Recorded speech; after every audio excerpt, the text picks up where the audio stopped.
Nous sommes ici avec Guillaume, c'est la journée mondiale de lutte contre le sida. Oui. Guillaume, bonjour, vous êtes le président du réseau Sida Hépatite Addiction, ici à Aix et en Pays d'Aix. Quel regard portez-vous sur cette journée ?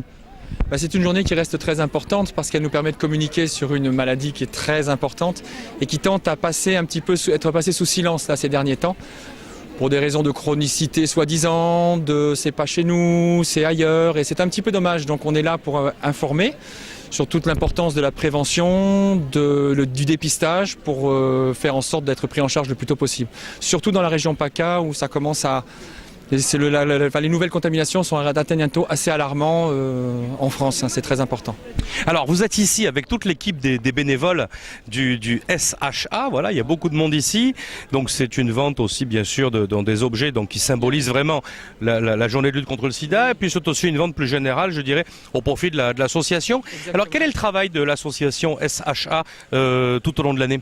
Alors l'association SHA est une association qui existe depuis très longtemps et qui a été sur plusieurs aspects, mais actuellement on aurait deux axes de travail qui seraient l'information et la formation pour les personnels médicaux et toutes les tutelles ou administrations qui auraient besoin de se renseigner sur la pathologie, les pathologies VIH, VHC, donc sida et les addictions, mais aussi sur l'accompagnement et la qualité de vie, la qualité des soins des personnes concernées, pour permettre l'observance qu'on appelle du traitement et accompagner dans le cadre des effets secondaires et de la désociabilisation, de la marginalisation que certaines étapes de la maladie peuvent entraîner. Voilà. Important de rappeler qu'on meurt du sida oui. Ailleurs, ici aussi, partout, qu'il y a des traitements qui ralentissent dans certains cas l'évolution de la maladie. Quel regard vous portez sur les années qui viennent ? On parle quasiment 2 fois, 3 fois par an d'avancées thérapeutiques. Quelle vérité en retirer ? Pour l'instant, rien n'a vraiment été établi. Il y a des axes de recherche importants. Il y en a un qui vient d'être annoncé avec un grand renfort à la télévision, mais rien n'est vraiment établi. On est vraiment simplement dans la multiplication des molécules qui retardent, comme vous dites, la propagation et l'extension du virus dans l'organisme. Mais pour l'instant, rien n'a été établi sur un vaccin ou quelque chose qui permettrait d'arrêter l'évolution de la pathologie ou la contamination. Le mot de la fin, ce sera donc prévention, prévention. Un dernier mot pour peut-être rappeler à tout le monde quels en sont les grands principes et peut-être aujourd'hui le fait qu'il faut être volontaire quand même pour regarder un peu où on en est avec tout ça. Les hépatites aussi d'ailleurs. Oui, les hépatites, le sida sont des maladies qui sont très sous-marines, beaucoup de gens ne veulent pas regarder en face la réalité, et le dépistage reste quelque chose de très très important pour savoir où on en est au niveau de sa santé et faire le traitement qui est nécessaire ou la prise en charge, et donc ne pas contaminer les autres. Et puis la prévention des risques, c'est-à-dire ne pas faire n'importe quoi, n'importe où, avec n'importe qui. Voilà, c'est un petit peu ça l'idée. Et continuer à tous vivre ensemble ? Exactement, vivre avec, vivre socialement, émotionnellement, affectivement avec. Sans problème. Merci Guillaume. Sans problème. Merci à vous. Merci beaucoup. Parce que je crois qu'on est très impliqués par cette maladie, ce fléau. Mais nous ne sommes pas tous seuls. Nous avons Tremplin, nous avons Aide, nous avons beaucoup d'associations au sein du Pays d'Aix. Et nous avons aussi surtout le Conseil général.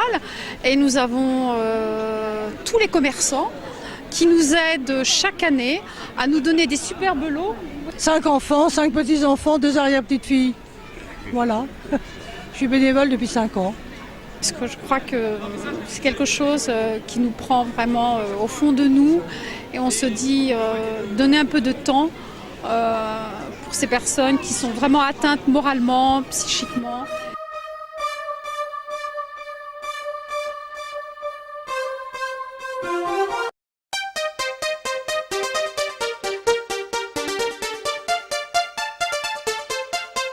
En fait, on est Unité, on est présent ici, on est venu aider l'association Tremplin. Unité, en fait, c'est une association du service civique. Moi, personnellement, je suis un ancien volontaire, puis j'ai décidé de prolonger encore 6 mois. Après, voilà, on intervient dans les écoles. Paloma, je suis volontaire Unicité, on est là pour aider et puis informer les gens donc qui viennent ici pour se demander ce que c'est le sida. On distribue des préservatifs. Donc voilà, je suis là depuis 8h du matin, donc j'ai donné des tracts ce matin et voilà.